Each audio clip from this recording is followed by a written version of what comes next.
नमस्कार दोस्तों।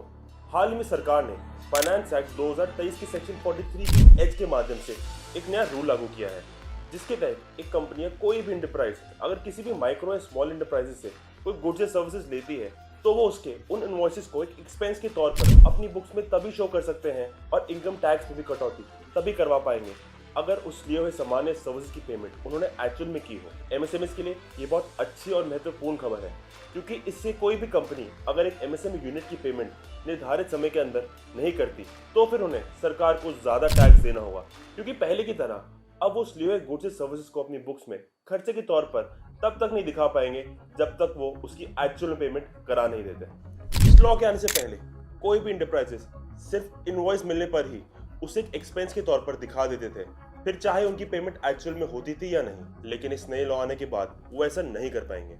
इससे पहले भी सरकार ने कंपनीज एक्ट 2013 में कंपनीज को मैंडेट किया था to report their outstanding amounts which is due towards MSME entities annually and make provisions for interest on delayed payments, जिसके बाद से कंपनीज ने अपने एनुअल रिटर्न्स में एमएसएमई को हो रहे डिलेड पेमेंट को अलग से रिटर्न की फॉर्म में शो करना था और डिलेड पेमेंट्स पर इंटरेस्ट का प्रोविजन भी बनाना था।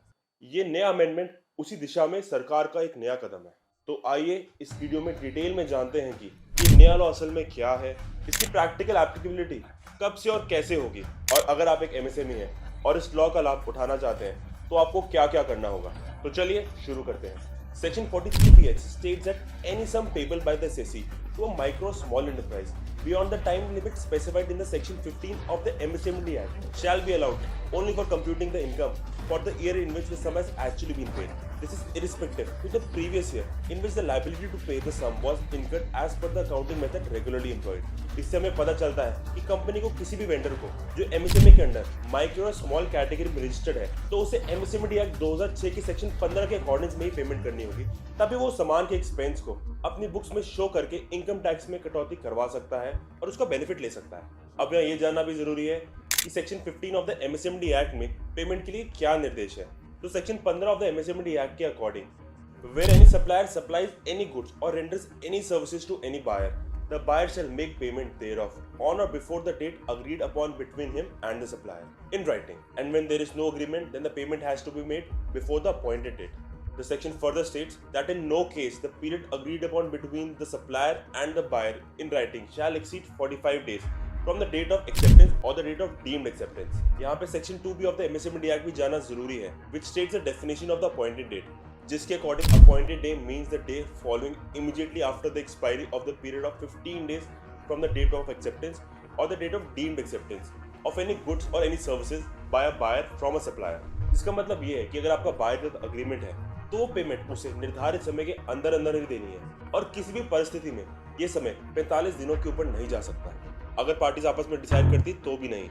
जी हाँ, ये एक बेनिफिशियल रजिस्ट्रेशन है जो एमएसएमईज की सिक्योरिटी के लिए बनाया गया है, जिसके अकॉर्डिंग अगर आपने 90 दिनों की पेमेंट टर्म्स भी मंजूर कर लिए हैं तो भी पेमेंट आपको मैक्सिमम 45 दिनों के अंदर ही मिल जानी चाहिए, और जहां कोई एग्रीमेंट नहीं है वहां भी आपको आपकी पेमेंट 15 दिनों के भीतर ही मिल जानी चाहिए। तभी आपका बायर उन लिए हुए गुड्स सर्विसेज को एक्सपेंस शो करके उस अमाउंट पे अपना इनकम टैक्स बचा सकता है, वरना तो वो उसकी टैक्सेबल इनकम ही शो हो जाएगा और उसका प्रॉफिट उतने अमाउंट से बढ़ जाएगा। अब जान लेते हैं कि इस न्यू लॉ की प्रैक्टिकल एप्लीकेबिलिटी क्या होगी। देखिए, कानून इसी फाइनेंशियल ईयर यानी 2023-24 से ही लागू हो रहा है। तो अगर आप एक एमएसएमई यूनिट है जो माइक्रो स्मॉल की कैटेगरी में आते हैं तो आपको आपके प्रदान के गुड्स या सर्विसेज की पेमेंट ऊपर बताए गए सेक्शन 15 ऑफ एमएसएमई एक्ट के अकॉर्डिंग में ही करनी होगी, तभी आपका बायर अपनी रिटर्न्स में उसको एक एक्सपेंस की तरह शो कर पाएगा। आपकी सहूलियत के लिए मैं आपको फिर से बता देता हूँ कि एमएसएमई की माइक्रो और स्मॉल कैटेगरी में आने के लिए क्या क्राइटेरिया है। अगर आपके प्लांट एंड मशीनरी में इन्वेस्टमेंट 1 करोड़ से कम है और टर्नओवर 5 करोड़ से कम है तो आप माइक्रो कैटेगरी में आओगे। लेकिन अगर आपकी प्लांट एंड मशीनरी में इन्वेस्टमेंट 10 करोड़ से कम है और टर्नओवर 50 करोड़ से कम है तो आप स्मॉल कैटेगरी में आओगे। लेकिन अगर आपकी इन्वेस्टमेंट इससे ज्यादा है तो आप मीडियम कैटेगरी में फॉल करोगे, जिसको स्कीम से बाहर रखा हुआ है। इसका एक इम्पैक्ट ये भी है कि अगर आपका बायर आपकी पेमेंट ड्यू डेट के अंदर कर देता है तो वो उसको एक्सपेंस उसी साल के अंदर शो कर पाएगा जिस साल वो गुड्स सर्विसेज उसने ली थी। लेकिन अगर वो पेमेंट निर्धारित समय में नहीं करता और नेक्स्ट फाइनेंशियल ईयर में करता है तो वो उसे इस साल में नहीं बल्कि अगले साल में उसे एक्सपेंस शो कर पाएगा। इसी कारण buyers will be encourage to make payments to MSMEs ताकि वो अपनी इनकम को कम कर सकें क्योंकि आप पेमेंट लेट देने पर उसे ज्यादा इनकम टैक्स देना पड़ सकता है। आपको उदाहरण के तौर पर स्क्रीन पर कुछ प्रैक्टिकल केस स्टडीज दिखा रहा हूँ, आप स्क्रीनशॉट लेकर उसको समझ सकते हैं। बट इन नटशेल मैंने जैसा आपको बताया है, इस रूल का प्रैक्टिकल इम्प्लीकेशन वैसा ही होगा। ध्यान दें कि इसके अतिरिक्त एमएसएमई एक्ट 2006 के अकॉर्डेंस में सरकार ने एमएसएमई समाधान डिलेड पेमेंट मॉनिटरिंग सिस्टम को भी लागू किया है, जिसमें आप बायर के खिलाफ डिलेड पेमेंट की प्रोसीडिंग्स इनिशिएट कर सकते हैं। इस पे मैंने काफी वीडियोस बनाई हैं जिसमें मैंने पूरा प्रोसेस डिटेल में एक्सप्लेन किया है कि कैसे आप एमएसएमई समाधान पोर्टल पर अपना केस फाइल कर सकते हैं और अपनी अटकी हुई पेमेंट की रिकवरी इंटरेस्ट के साथ केवल 90 दिनों के अंदर ले सकते हैं। अब हम बात करेंगे कि अगर आप एक माइक्रो स्मॉल एंटरप्राइज हैं तो कैसे आप इस इनकम टैक्स के नए रूल का फायदा उठाकर अपनी पेमेंट को सिक्योर कर सकते हैं। इसमें पहला स्टेप है to register under MSME act and obtain an Udyam registration. इस नए लॉ का बेनिफिट आपको तभी मिलेगा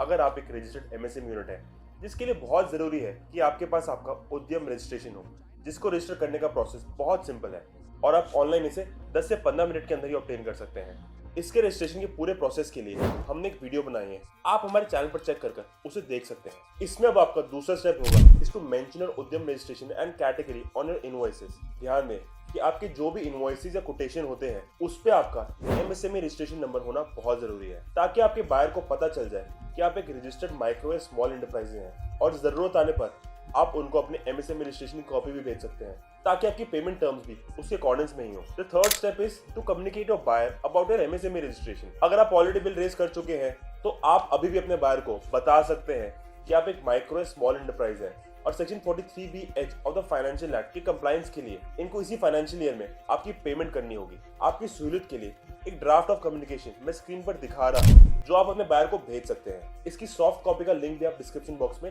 चेक कर सकते हैं। लास्टली, अगर आपकी पेमेंट बायर ने काफी डिले कर दी है तो एमएसएमई समाधान डिलेड पेमेंट मॉनिटरिंग सिस्टम पर भी आप अपना केस डाल सकते हैं, जिसमें आपके बायर को बैंक रेट का 3 गुना इंटरेस्ट के साथ आपको आपकी पेमेंट वापस करनी होगी और इस केस का डिसीजन आपको 90 दिनों के अंदर ही मिल जाएगा। इस पूरे प्रोसेस की डिटेल वीडियो आप हमारे चैनल पर जाकर देख सकते हैं और अपना केस एमएसएमई समाधान डिलेड पेमेंट मॉनिटरिंग सिस्टम पर डाल सकते हैं। आशा करता हूं कि आपको मेरी वीडियो अच्छी लगी होगी और इससे आपको अपने बिजनेस में मदद मिलेगी।